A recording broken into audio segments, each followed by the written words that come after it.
Hello guys good morning and नमस्ते भन्न चाहन्छु यहाँहरू सबैजनालाई। हाम्रो नेपालले विश्वकप T20 विश्वकप इन्डियामा खेल्दैछ वानखडे स्टेडियममा। 8 तारिक इङ्ल्यान्डसँग खेल्दैछ। बेस्ट लक बेस्ट विसेस भन्न चाहन्छु। र होइन हाम्रो एकदम प्रबल सम्भावना रहेको छ सुपर 8मा जाने। होइन हामी जसरी भए पनि सुपर 8मा जानुपर्छ।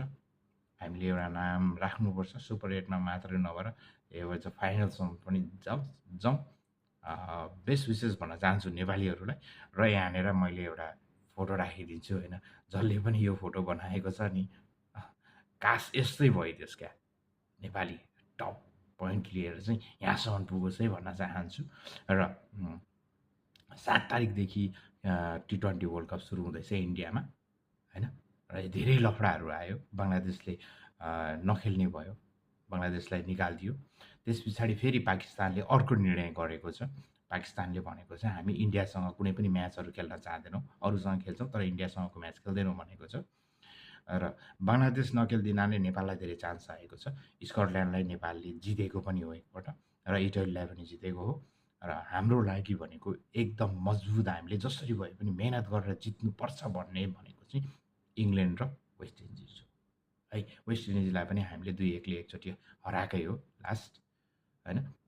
सो त्यही भएर हामीले सक्दो साथ सपोर्ट दिएर होइन, अझै गरेर पुरा वानखडे स्टेडियम फुल होस्, नेपाली झन्डा जताततै फहराओस्, नेपालको लागि एकदम खुसीको माहौल, खुसीको एकदम रहोस् होइन। बेस्ट विसेस भन्न चाहन्छु। फर्स्टैचोटि हाम्रो इङ्ल्यान्डसँग परेको छ त्यो म्याच, र इङ्ल्यान्डसँगलाई हामीले जित्नै पर्छ है गाइजहरू।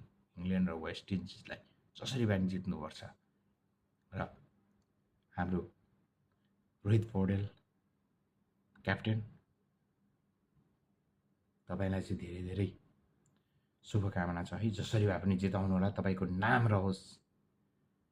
र हाम्रो नेपालको गेम कहिले कहिले कुन गते कुन बार कुनसँग हुँदैछ त्यो पनि मैले यहाँ राखिदिएको छु तपाईँहरूलाई है त। र हस्त बाई बाई।